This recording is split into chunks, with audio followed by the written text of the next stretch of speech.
So we are live now.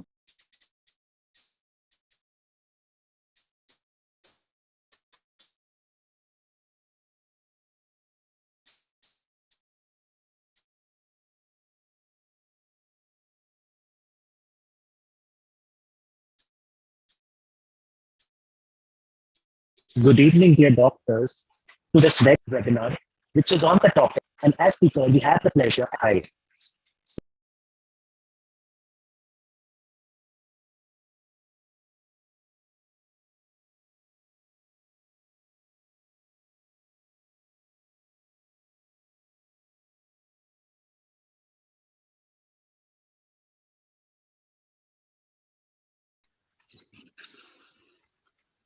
Yes, extremely sorry for the technical glitch. A very warm welcome on behalf of Sun Pharma to this very interesting scientific webinar on the topic of new-onset diabetes management, for which we have the pleasure and privilege of having amongst us as speaker Dr. Rakesh Kumar Sahay, very well-known endocrinologist. Sir is the professor and head at the Department of Endocrinology at Osmania Medical College and Hospital, and a consultant endocrinologist at Sahay's Endocrine and Diabetes Center at Ameerpet, Hyderabad.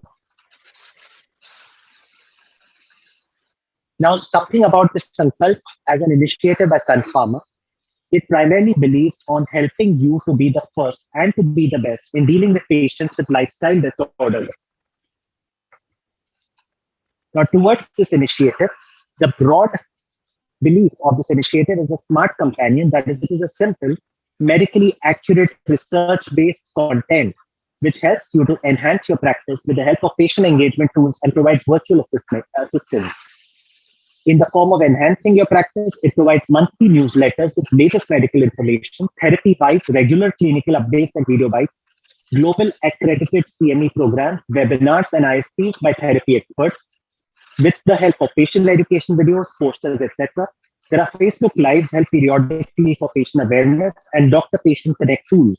There are regular updates via telecalls, webinar updates, CME updates via emails, SMSs, and WhatsApp. Now, today's program will look at an initial introduction of Sir, which will be followed by the session, as I said, on new-onset diabetes management. At the end, we will be looking at an interesting question-answer session, which will be followed by the vote of thanks.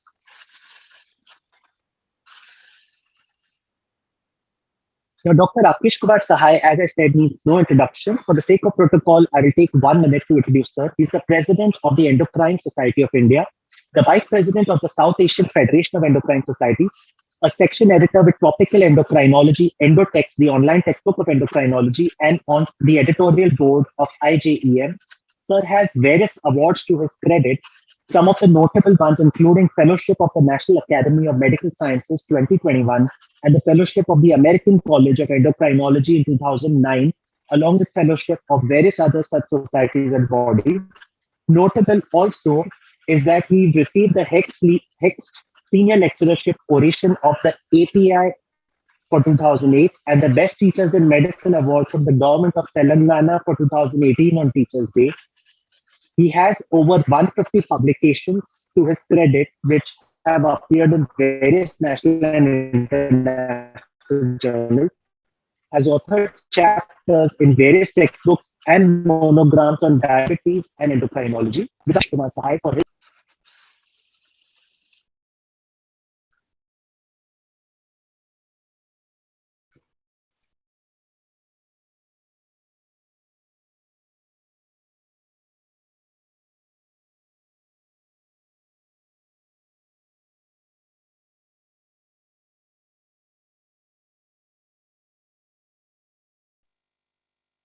Can I start my presentation? Yes, please, sir. Yeah, thank you. Thank you for the kind words of introduction, and thank you for inviting me to be here in this important program conducted by Sun Pharma. So, the topic as is given to me is about management of new onset diabetes. So, I'll try to cover that in the next 30-40 minutes or so, and then we can have some question answers. And as was highlighted, the topic is going to be about management of new onset diabetes. What are the current concepts saying? So the flow of presentation that I will be doing is that I would cover the magnitude of problem of diabetes in India, and the peculiarities of diabetes in India, how it is different from that seen in the Western world. What is the implication of this in terms of what are the pathophysiological defects that need to be addressed, and then go on into management areas, particularly discussing about the non-pharmacological management and also some aspects of about the pharmacological management, and then briefly about the management of comorbidities and monitoring of therapy, and that is what I would try to cover in the next half an hour to 40 minutes or so, half an hour or so. So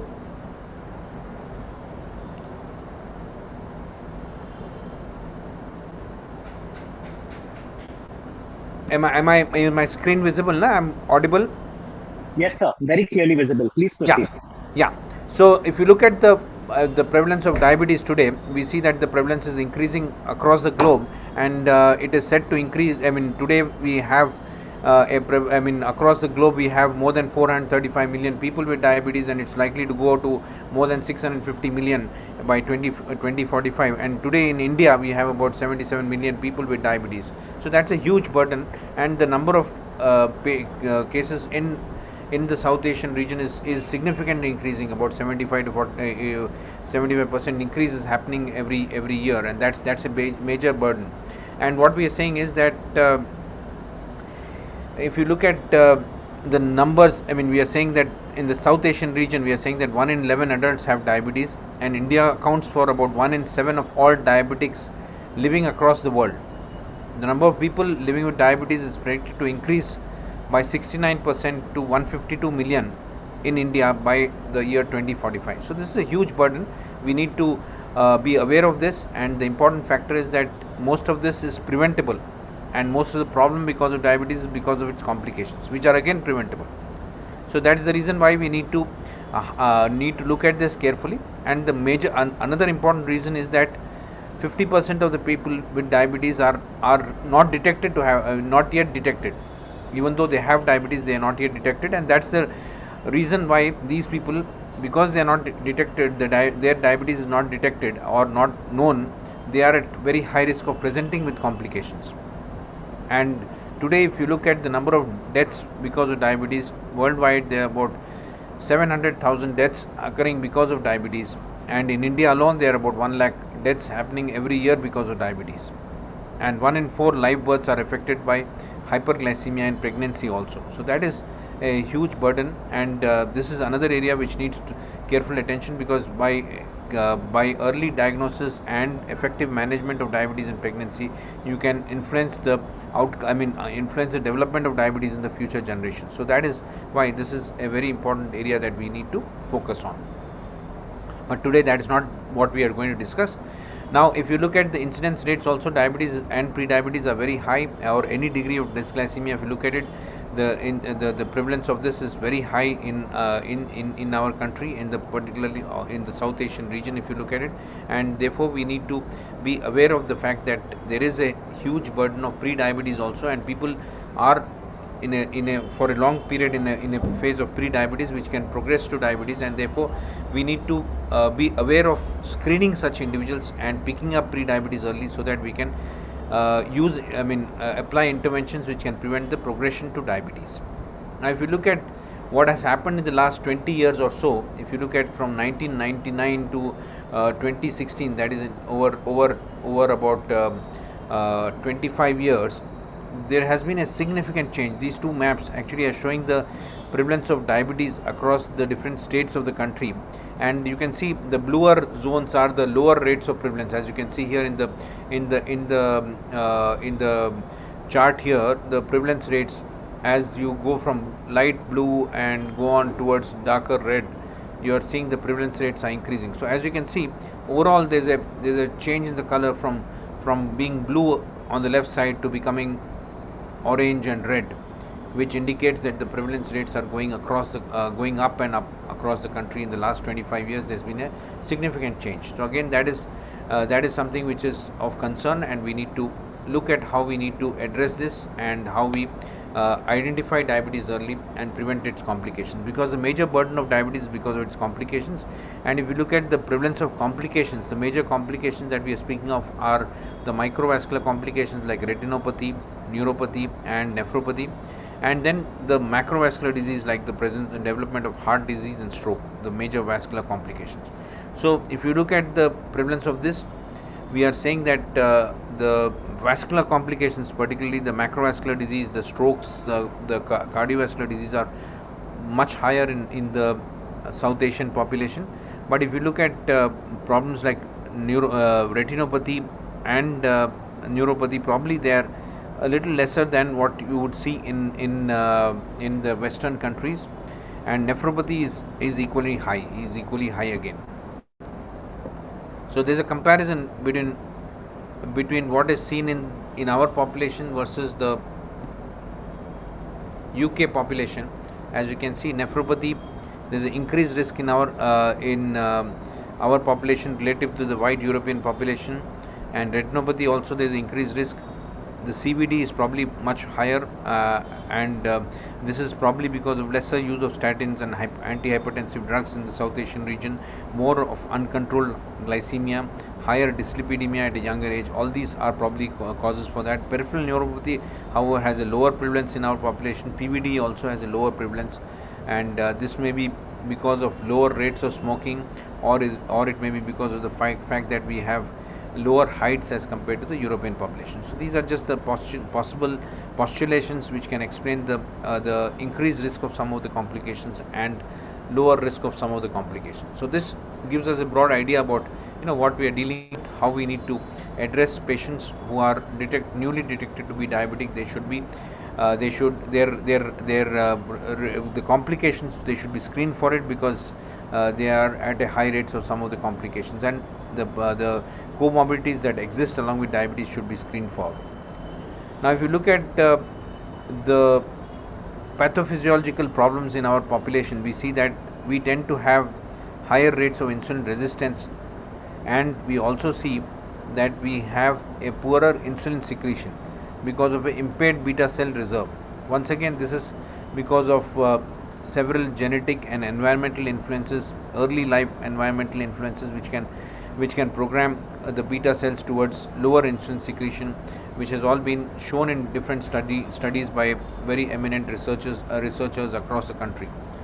Now, if you look at another important factor that we see is that our population has a greater ectopic fat deposition, and that fat is deposited in the visceral compartment, the visceral adipose tissue, or visceral abdominal visceral compartment, and also around the liver, the pancreas, and these lead to impaired insulin action in the liver and also impaired insulin secretion from the pancreatic beta cells.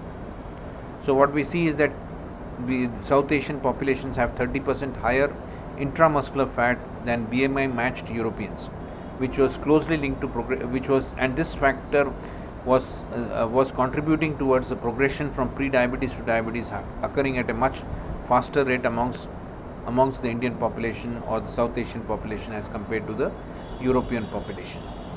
So this is another problem that we are seeing, and what we are seeing is, as a corollary to that, is that there is a lower lean mass, because we said there's increased abdominal fat, increased visceral fat, increased ectopic fat deposition, and so we find that there is also a lower lean mass, and the Asian males and females had significantly lower lean mass compared to white and black males and females. So this is clearly seen from different studies across the across different parts of the world, and there could be probably a genetic basis for this lower lean skeletal tissue mass, which we will not discuss too much in detail today. But what we are also seeing is that the occurrence of diabetes occurs at a younger age in our population, and we tend to have diabetes occurring at a lower body mass index, and we tend to have certain phenotypic differences, as we said, that we tend to have poorer insulin secretion, and the insulin deficiency is probably the major driver of type 2 diabetes in young Indians, unlike in young European individuals in whom obesity and insulin resistance predominate in people with type 2 diabetes.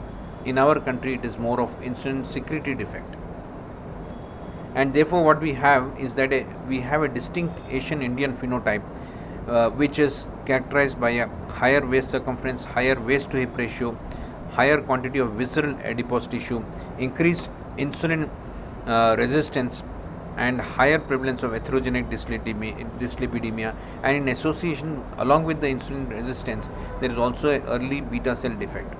And because of it, we see that diabetes occurs at a younger age, at a lower BMI, with a higher prevalence of coronary artery disease, lower prevalence of peripheral vascular disease, and possibly less of certain components of the microvascular disease, but almost equal occurrence of nephropathy. So the Asian Indian phenotype, as you can see, leads to increased prevalence of type 2 diabetes, which has a unique clinical profile. Now at this stage, it's very important to highlight this recent study, which was published just on March 31st on 2022 in the PLOS One, and I was one of the authors of this study, where we have studied the newly diagnosed patients with type 2 diabetes across the country, and who were presenting to various clinics across the country, and they had duration of diabetes of less than 1 year. And what we found was that amongst these 5,000 subjects who were studied, they had a mean age of 48 years, and they had hypertension, which was present in almost 42% of these individuals, and almost 80% of them had at least one lipid abnormality, and almost 21% of them had history of tobacco use, either in the form of smoking or other forms of tobacco use, and 11% of them had chronic kidney disease. And one other important thing that we found was that while we were always saying that our BMI is lower when we develop diabetes, we found that almost 66% of this population of 5,000 individuals with new onset of diabetes had a BMI more than 25, which qualifies for the diagnosis of obesity in our population. So this highlights the fact that we tend to have diabetes, although we tend to have diabetes at a lower age, but we have a high prevalence of hypertension, and we have higher HbA1c levels. More than 50% of them had HbA1c levels of more than 8%. Some of them even had HbA1c levels of more than 10%. That means even in the first year, we were saying that these are not immediate at the time of diagnosis of diabetes. We are seeing patients in the first year of their diabetes. That's when it is very crucial that we should manage diabetes very well, as we know from the UKPDS data and from other studies that in the initial few years, it is very important to give a good legacy to our patients. And what we see is that across the country, more than 50% of our patients having a HbA1c of more than 8%, which is showing that they are going to have poor legacy and develop have a significant risk for developing complications. And moreover, what we see is that they have a high prevalence of hypertension, they have a high prevalence of lipid abnormalities. Almost 80% of them have some form of lipid abnormality present, and this puts them at a very high risk of developing vascular disease, as can be predicted from either the Q risk scores, or also from some of the risk stratification done by the proposed by the Lipid Association of India. From all these, we could see that almost 60% of these individuals with early onset diabetes had a very high risk of cardiovascular disease because of the clustering of these risk factors, namely low HDL cholesterol, hypertension, smoking, and presence of CKD. And age here is a little confounding, because what we are saying is that at the age of 48 they have a significant cardiovascular risk. And one of the important things is that in all these risk scoring patterns which you see, diabetes itself puts them at a high risk, and the clustering of these risk factors put them at a much higher risk. And one interesting observation which we have seen over the years is that we have something called as the rule of halves. That is, half the people with diabetes do not know that they have diabetes, and even those who know about diabetes, they feel that diabetes is a very mild disease because they are asymptomatic, they do not want to take treatment for it, or they go for various alternative therapies, and they are not effectively managed. And even those who are taking treatment, we know that most of them may not be at glycemic control. We find that just about 25 to 30% of them are reaching the target of HbA1c of less than 7% or less than 6.5%, as we may want in the first year following diagnosis of diabetes. And what we see is that when you look at a comprehensive target of their blood pressure and blood pressure, blood lipids, and the blood glucose control, we see that just about 6% of our patients are reaching all these targets. So there's a lot more to be done, and we need to more aggressively manage our patients, at least in the initial periods of their diabetes, so that we can protect them from complications. So now let's look at how we should go about managing our patients with diabetes. When we have decided that we have seen all these peculiarities, we have seen how our patients are different from patients from across the globe, and how we need to screen them for their comorbidities, and the fact that we need to address all these comorbidities along with the effective management of the blood glucose levels. So what we see is that we need to evaluate them appropriately, as we have seen from the India diabetes study also, which I just presented some of the results from that India diabetes study. We have seen that there is a need for proper evaluation of all the risk factors for cardiovascular disease and the presence of any of the comorbidities that we are speaking of, and also looking at them in a holistic way, so as to provide them a individualized care, which can be where their goals can be highly individualized based on the various other comorbidities that they may have. So if you look at the ADA ADA guidelines, they very elegantly speak about the glycemic targets being very flexible, being very tight in people who are newly diagnosed, who have a short history of diabetes, who do not have other comorbidities, who have a very low risk of hypoglycemia, and who have a very long life expectancy, where we need to be very aggressive and keep a target HbA1c of less than 7% or even less than 6.5% in such individuals. Whereas those who have got a longer duration of diabetes, other comorbidities, have cardiovascular disease, have a high risk of hypoglycemia because of various factors, in all these individuals we need to be less stringent in our target, be more flexible, allow them to keep their HbA1c close to about 8% or so, and see that they don't have problems because of hypoglycemia or because of iatrogenic problems. So this is how our care should be personalized, we should be individualized, and should be person-centered, should look at the individual holistically rather than looking just at his glucose values.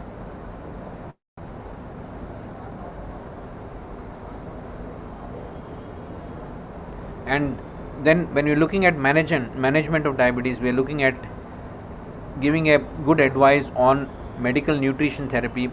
There are different aspects about it. I will not go into too many details of that today, but what I would like to say that different organizations have proposed different guidelines which may vary a little bit, but essentially what we say is that the most easiest way of telling people about their about what diet they should follow is to use a plate method, where you are very pictorially or in a very graphic way you can tell them that half the plate should be filled with vegetables and fruits which contain a lot of fiber, which have antioxidant, we have different other components which are provided by these. And then you look at one fourth in the other half you're saying that how one fourth of it comes from whole grains cereals which are providing the carbohydrate content of the diet. And then we have a significant amount of protein which is constituting about one fourth of the plate, and this should be in the form of either fish, poultry, beans or nuts. Limit the red meat and cheese, avoid bacon, cold cuts and other processed meats. So this is how we should try to focus on increasing the protein intake, restricting the carbohydrate intake, and keeping the oil intake also to a restricted with using healthy oils like olive oil, canola oil for cooking or on salads and at the table. Limit butter intake and avoid trans fats completely. So this is what we are speaking about with a plate model, which can which is very useful in terms of conveying the message to our patients. Now, when we move on to discussing about physical activity, we should highlight, if you look at the guidelines given from ADA, very clearly they say that all adults with type 1 and type 1 diabetes or type 2 diabetes should engage in at least 150 minutes of moderate to vigorous intensity aerobic activity every week, which is spread over at least 3 days per week, with no more than 2 consecutive days of without activity. A few people, shorter intervals of activity or long, you could have variations in this based on the age of the individual and the physical fitness of the individual. The other important aspect is that 2 to 3 sessions of resistance exercise per week on non-consecutive days is also very useful, because it provides it has significant effect on the insulin sensitivity. And they also speak about avoiding sedentary behavior and avoiding prolonged sitting, because what we now speak of is that prolonged sitting is like the new smoking. So we want to ask our patients to get up every 1 hour, have a walk around their office or wherever they work, around their workplace, and come back and go back to their work. And also encouraging flexibility and muscle strength. All these are important in terms of managing diabetes. Having looked at that, now let's move on to the pharmacological aspects of management of diabetes. So for this, we know that there are different mechanisms or different factors contributing to the development of hyperglycemia in individual with diabetes. We have the ominous octet, which says that not only the insulin secretory defect is important, insulin resistance is important, but also the other factors like the incretin defect, which is addressed by some of the agents like the DPP4 inhibitors or the GLP-1 analogs. And then the decrease in and then we have other factors like the increased glucose reabsorption in the kidney, which is addressed by agents like the SGLT2 inhibitors. So all in all, we say that we have 8 different mechanisms which are contributing, and use of agents of more than, which can address more than one of these pathophysiological agents factors may be helpful. And in sometimes we may even combine agents which address different pathophysiological abnormalities so as to get the best benefit. Now, looking at what the different algorithms have been saying, we had all the while for a long time we had the concept that metformin should be the first line of therapy, and then we should look at other agents once metformin is not able to keep the glucose levels under control.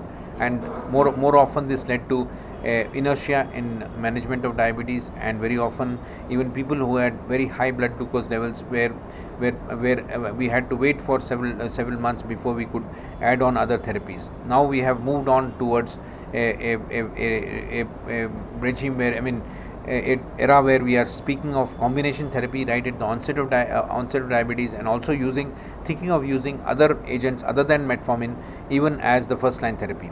And towards this end, the European Society of Cardiology was the first one which gave out a guideline in 2019, where they spoke about using SGLT2 inhibitors, which have who have been shown, and the GLP-1 analogs, which have shown to have significant cardiovascular benefits. They have spoken of using these agents even before metformin. So this guideline, which illustrates the European Society of Cardiology guideline, and which speaks of the use of even in people who are drug naive with type 2 diabetes, if they have a very high risk of ASCVD, that is atherosclerotic cardiovascular disease, or have a pre-existing atherosclerotic cardiovascular disease, they have suggested the use of SGLT2 inhibitors or GLP-1 analogs even before metformin. And even in those who are on metformin with such a history, you could consider stopping the metformin and shifting to one of these agents, or if they are not under control, adding the SGLT2 inhibitors or GLP-1 analogs on metformin. Even if they were on metformin and had good glycemic control, you would think of substituting metformin with these agents. And then they speak of, in the next phase, that you consider other agents, and if there is no ASCVD the risk, and we are looking at mainly the glycemic targets, then we are looking at using other agents as are listed here. And if you look at the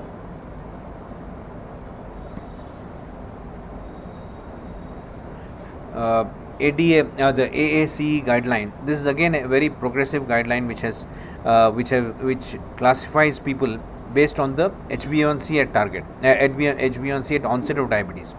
So they say that if you have got a HbA1c of less than of more than 6.5 and less than 7.5, that is a time when you look at lifestyle therapy. Which you look at using a single agent and try to focus on deciding which therapy you will be using. The choices can be between metformin, it can be between GLP-1 RA, it can be between SGLT2 inhibitors, DPP4 inhibitors, or going down the list, you could have TZDs, AGIs, or sulfonylureas. So the choice would depend on the presence or absence of other comorbidities like atherosclerotic cardiovascular disease. If that is present, or if CKD is present, then you should choose a SGLT2 inhibitor or a GLP-1 analog. And in the absence of these, you could choose any of them based on convenience. You could even look at using a DPP4 inhibitor when you are concerned about hypoglycemia, and you could consider even AGI when you have predominantly postprandial hyperglycemia, and you would also think of a SGLT2 inhibitor or GLP or glenide in case you have other factors which are probably limiting the use of any of the other agents. While people who are entering, the entry A1C is between 7.5 to 9, the suggestion is to use dual therapy or triple therapy right at onset of diabetes, and again one of them should be metformin, and the other one could be decided based on the other comorbidities that are present, the presence of atherosclerotic cardiovascular disease or renal disease or any of the other comorbidities. Now, if the entry level HbA1c is more than 9, the AAC suggests the use of insulin right at onset, or even they suggest triple therapy or insulin if the patient is symptomatic with symptoms of hyperglycemia, that is presence of weakness, tiredness, or weight loss, significant weight loss, or so in all these situations they suggest the use of insulin right at the onset of diabetes. So this is how the American Association of Clinical Endocrinology speaks about the choice of the various therapies at the onset of diabetes in a patient who presents with diabetes. Now, if you look at what the ADA says, this is the algorithm suggested taken from the 2022 edition of Standards of Care of American Diabetes Association, which is published in January every year. And in this year, they have made significant changes in their algorithm, where they have spoken of, where they have removed that first line therapy. Earlier, it was always first line therapy with metformin. Now they also added a section where we added the fact that we need to look at the presence of atherosclerotic cardiovascular disease or renal disease, and consider using SGLT2 inhibitors or GLP-1 analogs as the first line therapy in the presence of either atherosclerotic cardiovascular disease or renal disease, or presence of heart failure. In the presence of any of these three conditions, we could think of using either SGLT2 inhibitors when there is presence of heart failure or CKD, and GLP-1 analogs being the preferred choice in the presence of atherosclerotic cardiovascular disease. In the absence of these, the first line would be metformin, and then you would go on to the addition of other therapies depending on whether you would like to minimize hypoglycemia, when you would consider DPP-4 inhibitors or the SGLT2 inhibitors, or the GLP-1 analogs. Whereas if your concern is to minimize the weight gain or cause weight reduction, then the choice would be between DPP-4 inhibitors, GLP-1 analogs, and SGLT2 inhibitors. Now, and then the final other consideration that is always there is, if you're considering the cost as a hindrance factor for the management of diabetes, the consideration is towards the use of low cost therapies like SUs or TZDs. Now, while they also have certain benefits, the SUs still have a very important place. They may not be the first line therapy in many of our patients, but they are important even in patients who are started on SGLT2 inhibitors, who are on metformin, who still are not under control. There is a very significant role for the use of SUs, particularly the modern sulfonylureas, which I'll be addressing in the subsequent part of my presentation. Now, the other important factor that has come in this algorithm is that the fact that we could start with a dual therapy if the HbA1c is more than 1.5% higher than the target that we are aiming at. So if you are looking for a target of 7%, and if you have an individual who has got a HbA1c of 8.5%, then the suggestion is to use dual therapy rather than monotherapy at that point of time.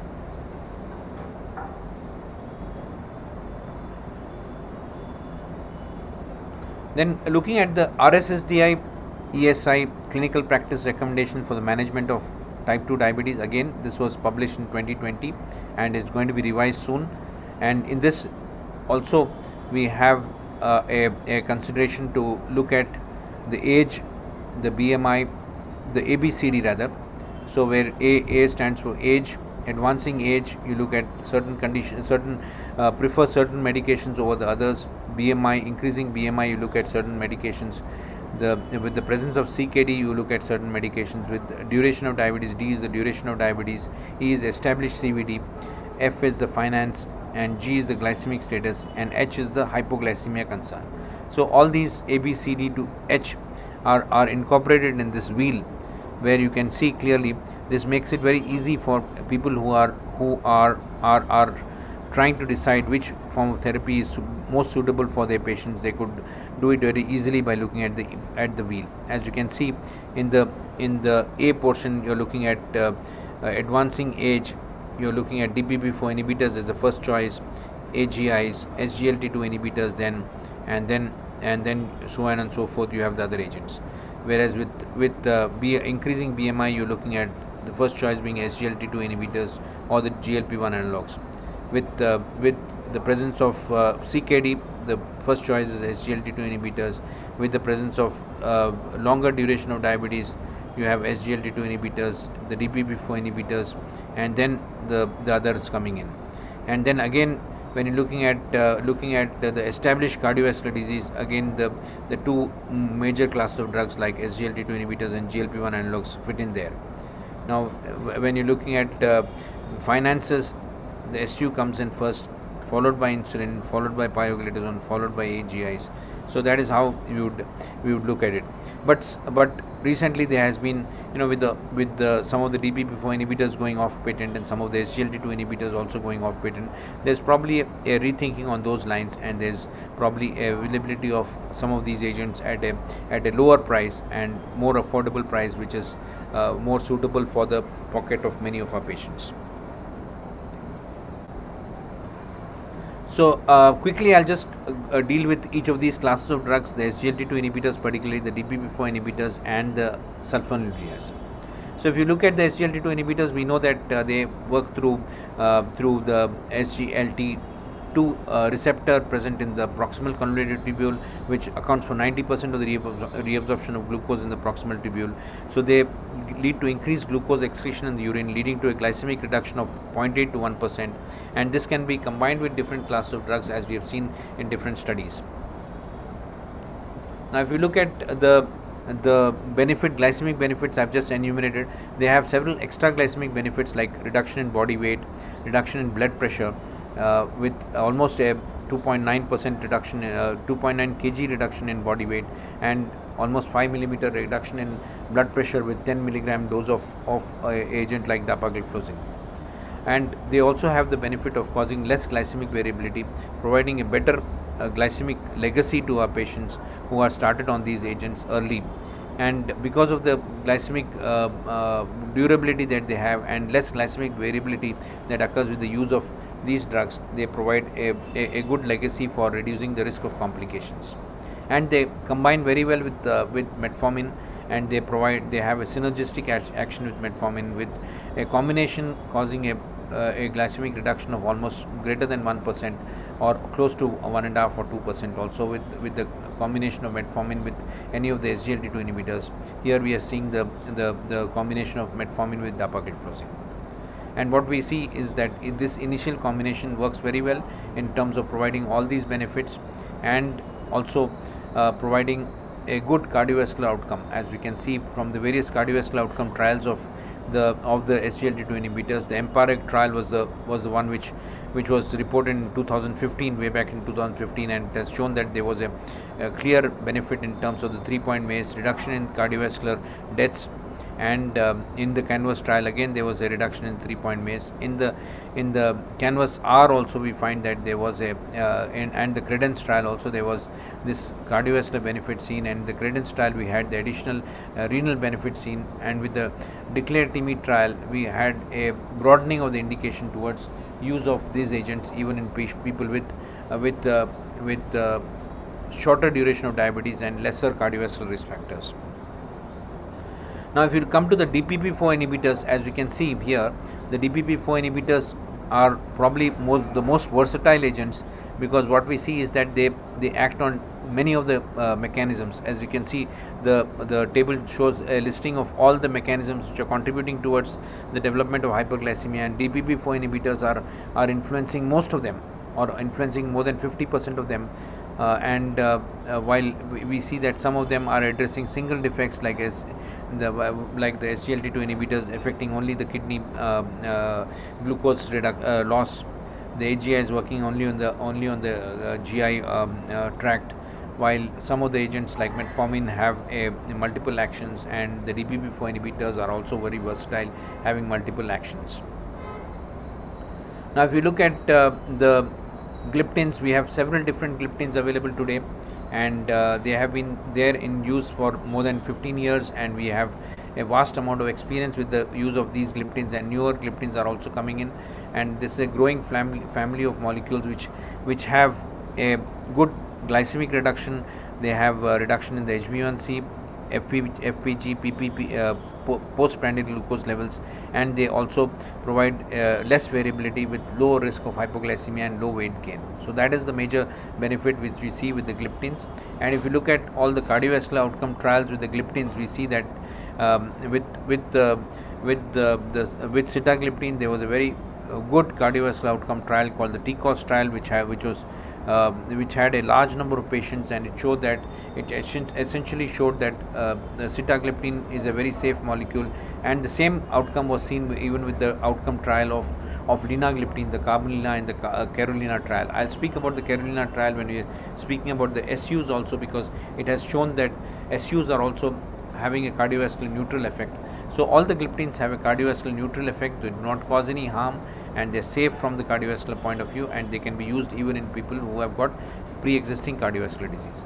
Now, coming to this very important class of drugs called the SUs. The SUs are a very long-standing class of drugs. I mean, they have been there in the market for more than 50 years, and what we have seen is that they had a bad reputation because of some of the molecules in the first and second generation, which caused increase in cardiovascular risk.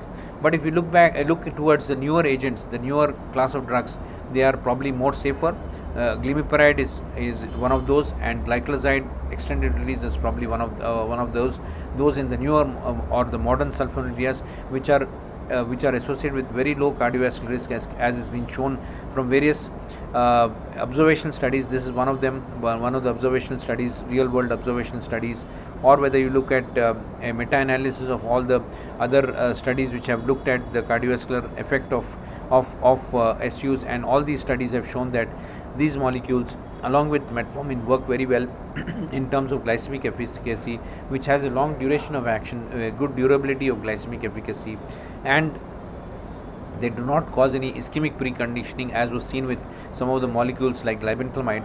The molecules like glimepiride or glycoside do not cause this problem, and we could see this from the advanced trial with glycoside, or even the Carolina trial, which was a CVOT trial with Carolina, with comparison of glimepiride with linagliptin. And the Tosca ID trial was a comparison of SUs with pioglitazone, glimepiride with pioglitazone, and it showed that glimepiride was non-inferior to pioglitazone in terms of the cardiovascular effects. And the Carolina trial actually went on to show that this was a well-designed cardiovascular outcome trial, which had an active comparator arm with linagliptin versus glimepiride. And what we could see is that there was a very clear non-inferiority of both the molecules, that is glimepiride worked as good as linagliptin, or linagliptin was as good as glimepiride in terms of the cardiovascular safety or cardiovascular benefit. I mean, no great benefit, but from the cardiovascular safety point of view, these two molecules fared exactly similarly.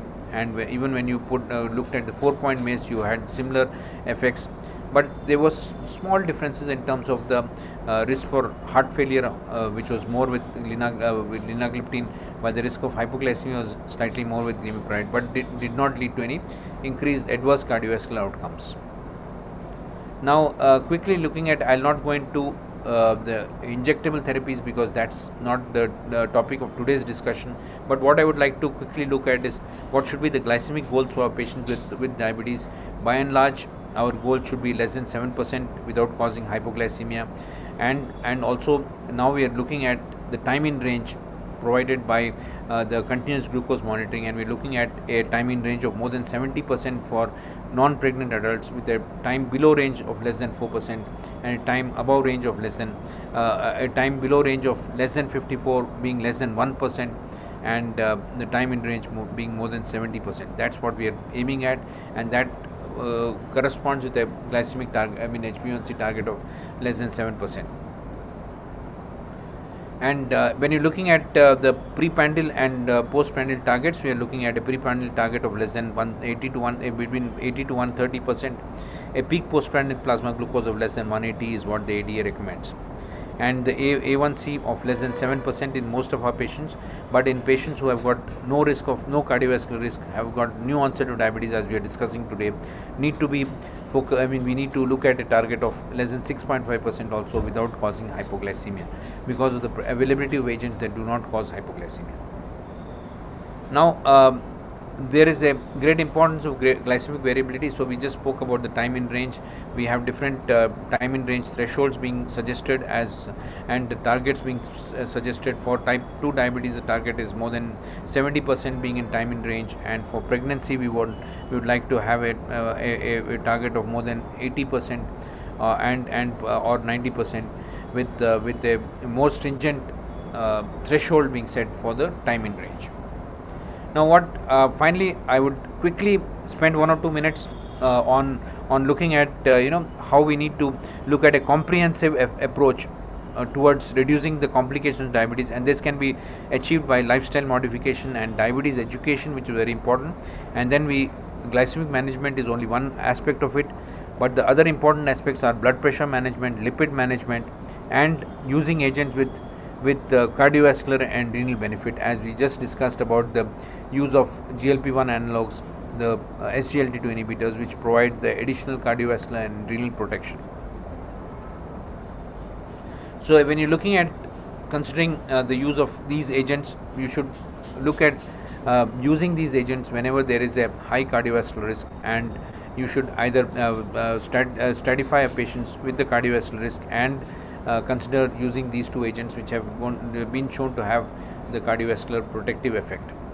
Now coming to the management of hypertension, this is also very important because most of, as we've seen from our own study, the Indian diabetes study, we had 42% of patients at onset having hypertension, and if you look at other studies which have looked at patients with diabetes of at least 5 to 10 years duration, you find that almost 60 to 70% of them have presence of hypertension, and it is important to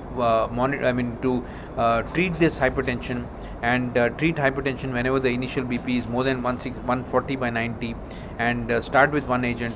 When the BP is more than 160 by 100, start with more than start with two agents.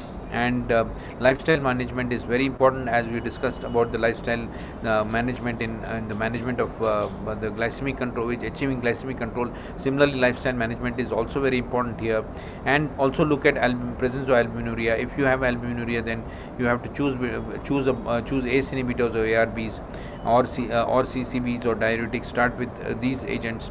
When albuminuria is not there, then you would still use ACE inhibitors or ARBs because they have got additional benefits in people with diabetes.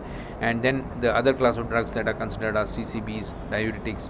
And when you have more resistant hypertension, even in spite of the use of 3 or more agents, then you would consider having combination therapy or adding on a diuretic, like and substituting with a aldosterone antagonist. So these are all the therapeutic options that you have to keep in mind when you have to control hypertension.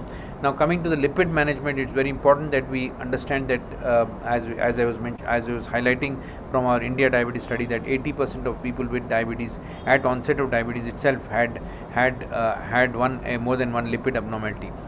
And what we say is that the target should be customized based on other presence of other risk factors or not. Those who do not have other risk factors also are just with the presence of diabetes itself have a high risk, and the target for LDL should be less than 100, target for non-HDL should be less than 130, and the target for ApoB should be less than 90. In those who have got a very high risk, as evidenced by the presence of two or more other risk factors other than diabetes, there the target should be less than 70%, 70 milligrams LDL, less than 100 milligrams for the non-HDL cholesterol, and less than 80 for the ApoB levels. And when we are seeing a patient who has got a previous history of cardiovascular disease along with diabetes, then he falls into the extremely high risk category, or and here the target of LDL should be less than 55, and the target for non-HDL cholesterol should be less than 80, and the target for ApoB should be less than 70. So this is how the target should be decided based on the presence or absence of other comorbidities, other atherosclerotic cardiovascular disease risk factors, and the presence of previous history of cardiovascular disease. And the therapies that we need to choose from are the lifestyle modifications. Lifestyle therapies are also very important. Then you have got pharmacological therapies, statins being the primary choice, and then you have the other agents like fibrates, omega-3 fish oils, and also PCSK9 inhibitors, and several other new drugs which are coming in. And if you look at the indications for statins, they are listed out here. But finally, I would like to conclude by saying that we should, when you're dealing with people with diabetes, sorry for the change in slides happening like this.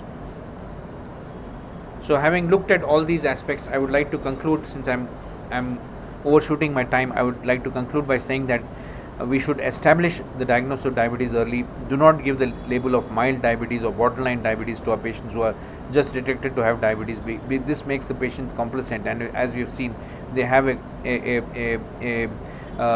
clustering of other risk factors, and we need to screen for them, start treatment early, provide complete treatment, not only the management of hyperglycemia but also manage the other comorbidities like hypertension, dyslipidemia, motivate our patients for regular exercise, medications, and monitoring of therapy, which is very important. And the most important thing is, the road is not very easy, but never ever give up. You will meet success sooner or later. And the other important factor is that most of our patients are depressed because when they're told that they have diabetes and they have a risk for cardiovascular disease and all this. Try to make them overcome this, make them happy, be happy yourself when you're managing your patients, and this is something which is very important. With that, I'll conclude and I'll be happy to answer any questions. Over to Dr. Bachani. I'll stop sharing my screen. So there are a lot of questions, and it's of course reflective of the entire India attending this program. So I'll combine the questions from three doctors appearing over here: Dr. Dhruva Rakesh Apparaj from Tamil Nadu, Dr. Nagendra Yadav from Maharashtra, and Dr. Deepak G from Karnataka at the same question. I'll combine it. Can we revert type 2 diabetes, reverse it without drugs with the help of only diet and lifestyle modification? Can it be reversed? Yeah, so I think this is a very interesting question, because when we all this while when we are speaking about diabetes, what we used to say is that when somebody develops diabetes, it's going to be there all his life. So that was something which we always spoke of. But now, in the last few years, probably we have got a lot of information coming in from studies done by Dr. Roy Taylor and his colleagues from across UK, and also we have some of the studies done in India also, which have shown that reversal of diabetes is possible, or we could say that remission of diabetes is possible even without medications. What we are saying is that with just intensive lifestyle changes, we are able to bring back the people to normalcy without requiring the use of medication. This is particularly possible in people in their early phase of diabetes, within the first few years of diabetes, and particularly when you're speaking about of new-onset diabetes. This is quite possible, and this is more possible in people who are overweight, obese, and we have elegant data from different trials called the different trials which have been conducted by Professor Dr. Roy Taylor, where he conducted this direct study and the counterpoint study, which were done in different setups. One was in a experimental setup, and in a very closely monitored setup, and the direct study was done in a more generalized primary care setup. In both the setups, what was seen was that at least in 50% of patients you could achieve some degree of reversal. How long does this remission last is something which is something which we have to wait and see. But certainly what we see is that there is a possibility of remission of diabetes with intensive lifestyle changes done right at the onset of diabetes.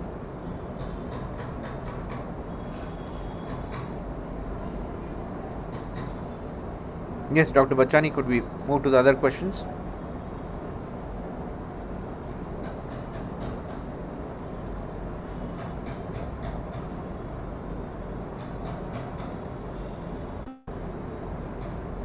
As Dr. Bachani disconnected? I'm here. I'm sorry. I got poor network here. So the next question is from Dr. Salvi from Maharashtra. Dr. Salvi from Maharashtra. He you spoke about gliptinization of the management of diabetes. Now there is a new gliptin which he's aware of, which talks about weekly gliptin, something called trelagliptin, which is available in some foreign countries. So how would you place it in the therapy of diabetes?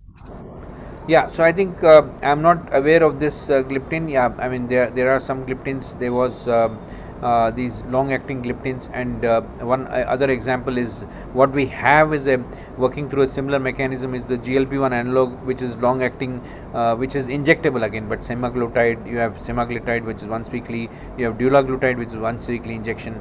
So these are all again working through the incretin pathway. And similarly, you probably have a gliptin which is going to be once a week. So as you've seen, gliptins have a versatile mechanism of action. As I've shown in my slides, I showed that they address many of the pathophysiological defects. That is, they not only increase the insulin secretion, they do it in a glucose dependent fashion. They suppress the glucagon secretion. They have a favorable effect on the muscle glycogen production and all these aspects. And through several of these mechanisms, they work well.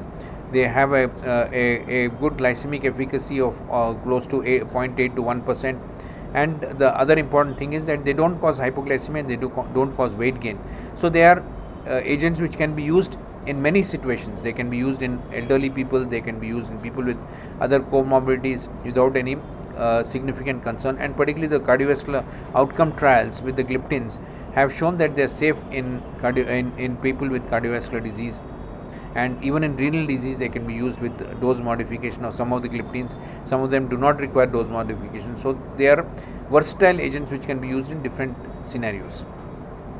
And I'm sure the new gliptin, once weekly gliptin, also will have several of these properties, and I think we can use, I mean, we look forward to using it when it comes into the market.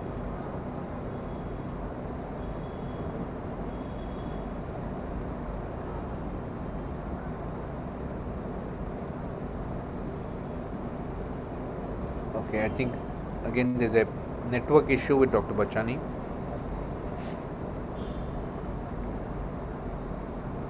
We'll wait a few seconds. I think he'll join back and he'll be able to.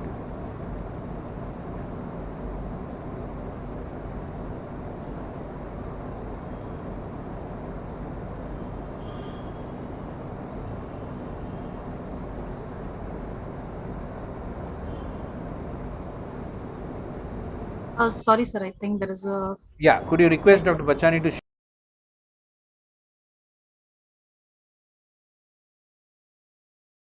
at YouTube. yeah. How safe is it to use pioglitazone with respect to bladder cancer risk? Yeah, so I think there was some concern raised initially about bladder cancer risk, and but subsequent studies, subsequent follow-up data has not shown this to be a major concern, and so therefore pioglitazone does not cause bladder cancer. It has been conclusively shown in different studies. The only concerns that we have when you're using pioglitazone is the weight gain that can happen, and the fact that if we have somebody with a incipient heart failure, then we should not use it in such people, because it can precipitate a heart failure in such people who have got incipient heart failure. But it has got a very good cardiovascular, it has got some cardiovascular benefits. And the other aspect of pioglitazone is that it has got a good durable action. So if somebody responds very well to pioglitazone, he has a very durable glycemic control, and once he started on that, he can actually be on that for many years without actually having to add any other therapy. So that's what we have seen in many of our patients who have been on pioglitazone. And when we stop pioglitazone for any reason, if they develop heart failure, or if they have increase in weight, if you want to stop them, then we have quite a good bit of a sort of problem in terms of reaching the glycemic control with other agents, because more than one agent needs to be added to get them to glycemic control. Thank you, sir. Also, there is another question from Dr. Aditya Gupta. In newly diagnosed diabetic condition, which are the safe OHA for anesthesia purposes? Anesthesia purpose. Okay, so basically when you're looking at a person going for surgery, most of the time we would like to use insulin during this situation. Any form of anesthesia required, any form of general anesthesia, we would try to stop OHA before that. On the day of surgery, stop the OHAs, use insulin perioperatively, and get them back to OHA later on. Now, considering, this is what the general practice would be. But if you are looking at amongst OHA, which are the safest ones, again the DPP4 inhibitors probably stand out there. SGLT2 inhibitors have a little problem in the sense that, whenever there is any sort of I can hear metabolic you. state, or if there's any form of sickness, you would like to avoid SGLT2 inhibitors, because they have a risk of causing ketoacidosis, euglycemic ketoacidosis in this scenario. So SGLT2 inhibitors to be avoided, SUs to be avoided, because they can cause hypoglycemia. Metformin also, again, because if you're using contrast agents, or if there's hypotension, there could be a problem. So I think again from that angle, DPP4 inhibitors stand out as a good choice. And by and large, we would like to put patients on insulin on the day of surgery and subsequently perioperative period, and although they may be managed with OHA prior to surgery. Sure, sir. Thank you. I'll keep my video off for better network. So the next question I'll combine from two doctors. One is from Dr. Sahay. from Dr. Chetan Gangane from Maharashtra. He talks about best possible treatment for A1C 10. And the other one is from Dr. Shruti from Delhi. She talks about should the anti-diabetic medicine start at an A1C of 6.2. So should they be started at 6.2? It's two spectrums. One is 6.2 and Yeah, so I think the the yeah. So thank you, Dr. other one Bajpayee, for is that question. Thank you what is the to the best doctors who have asked this question. So I think I was highlighting the treatment AAC guideline, the American Association of Clinical Endocrinology at guideline, which was speaking about the starting A1C A1C of 10. or the A1C at onset of diabetes in deciding which form of therapy is best suitable for them. For less than 6.5, most of the time you do not require any therapy. Metformin may be useful, may be used if you have difficulty in terms of advising lifestyle measures and they are not able to follow lifestyle changes. Then metformin may be considered there, but otherwise we would prefer to just advise them about lifestyle changes with the A1C of 6.2. Now with A1C of 10%, as another doctor has asked, so at a A1C of more than 9 or 9.5, we would think of using insulin, particularly if the patients are symptomatic, if they are losing weight, if they are feeling tired, weakness, they are in a catabolic state. We would certainly try to use insulin in such situations. In those who are asymptomatic, sometimes you may use a triple combination, but I would certainly prefer to use insulin in such people for at least a short duration of time, and then put them on OHA later on, OADs later on.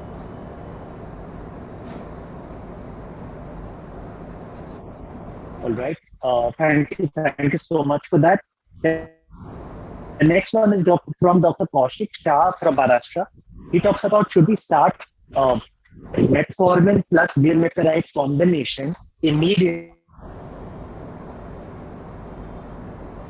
Yeah, so the question, as I understood, was whether we should start metformin glimepiride combination.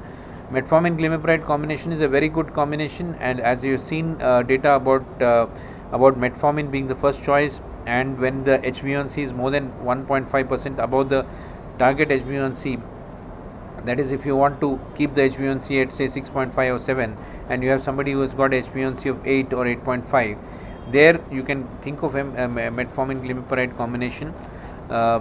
Because it has got a durable action, it has got it is very effective in bringing the glycemic control, and also the fact that it is safe from a point of not causing much of hypoglycemia, and also from the cardiovascular safety, as we have seen in the different trials that I have shown. The Carolina trial showed that the cardiovascular safety of glimepiride, and then we also have data on the different observational trials which have shown the cardiovascular safety of these molecules. So it can be used.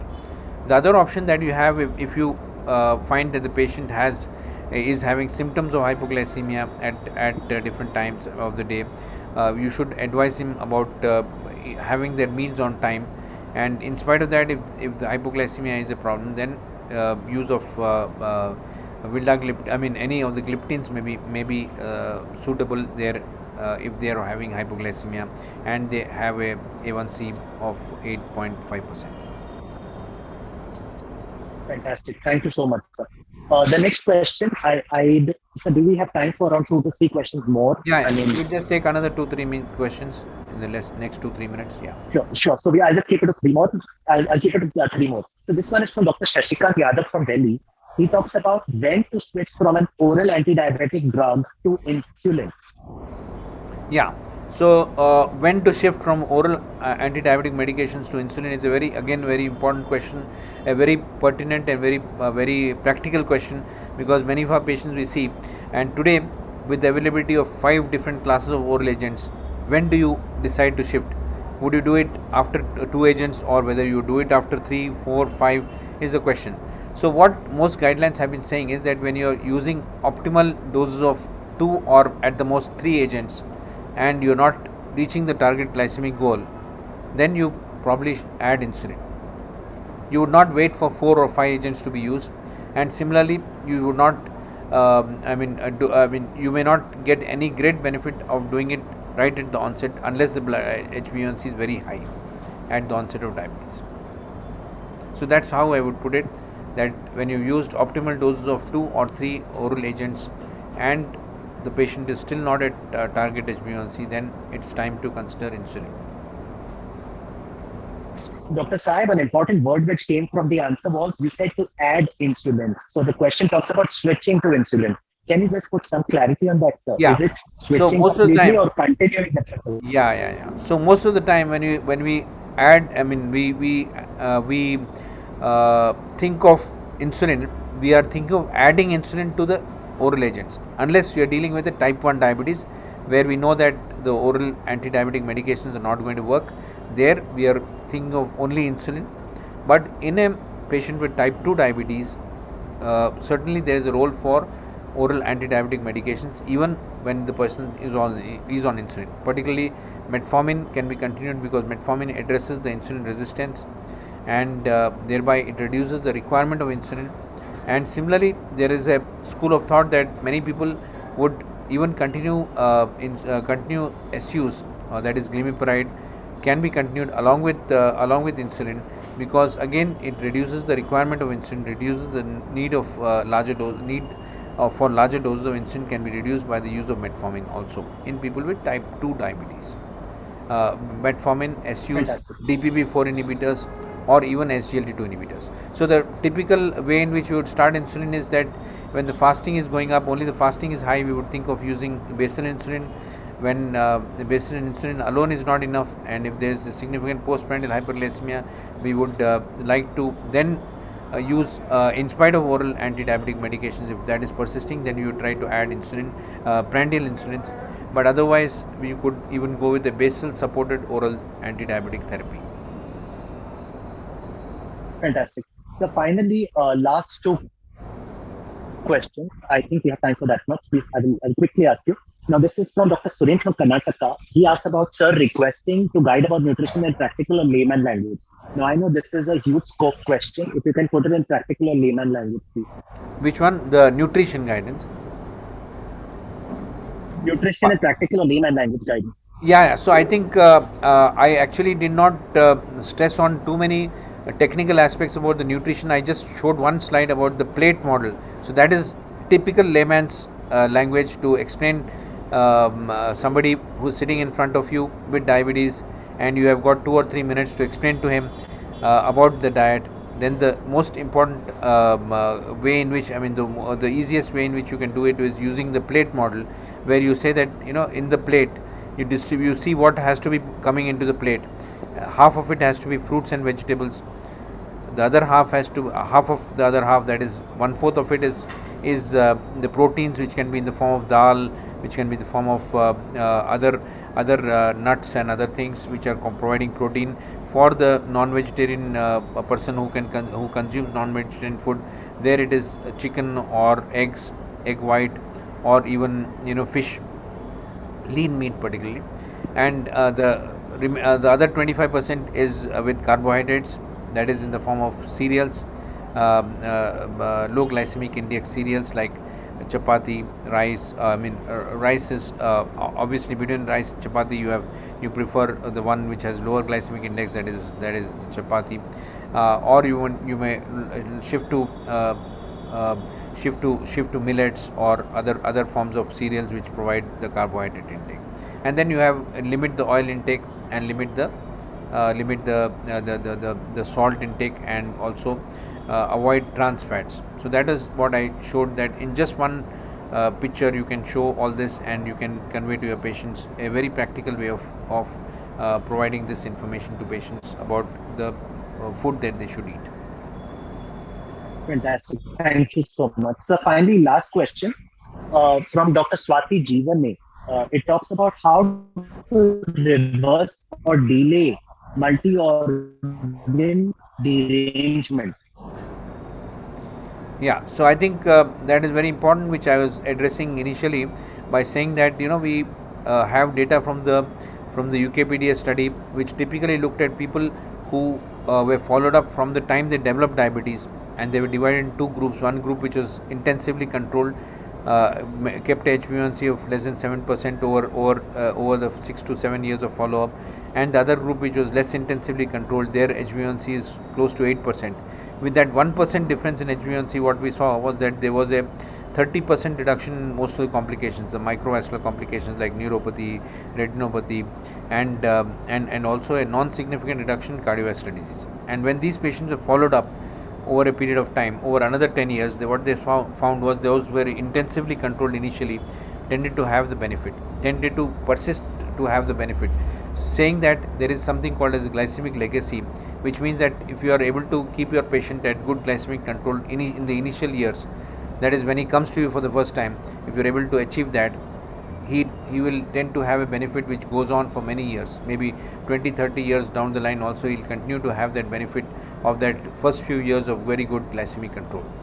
So this is something which is saying that by effectively addressing the management of diabetes early in the course of diabetes, you will be able to protect the person from all the long-term complications. And it goes beyond. I mean, without saying that, apart from glycemic control, you should also look at the blood pressure, the lipid levels, advise them about smoking, and advise them to follow a good healthy diet and do exercise regularly, and that will all go in a long way in terms of reducing the risk of complications. A very befitting answer to this entire thing. Thank you very, very much, sir. I guess you were very generous with the time that you gave for question and answers. Thank you so much for your time today, for the deliberation as well as question and answers. If the amount of attendees is any success of the webinar, we had close to 600 attendees for the program. So thank you so much for the program. It left us a lot enlightened, listening to an expert like you, and gave us a very all-rounded approach to the management of diabetes, which included diabetes as well as complications. Thank you so much again, sir, and thank you to all the attendees for logging in. Have a great evening. Thank you, and thank you for inviting me to be here, and thank you to all the participants who have been here today. It was a great experience for me also to present this topic. Thank you, sir.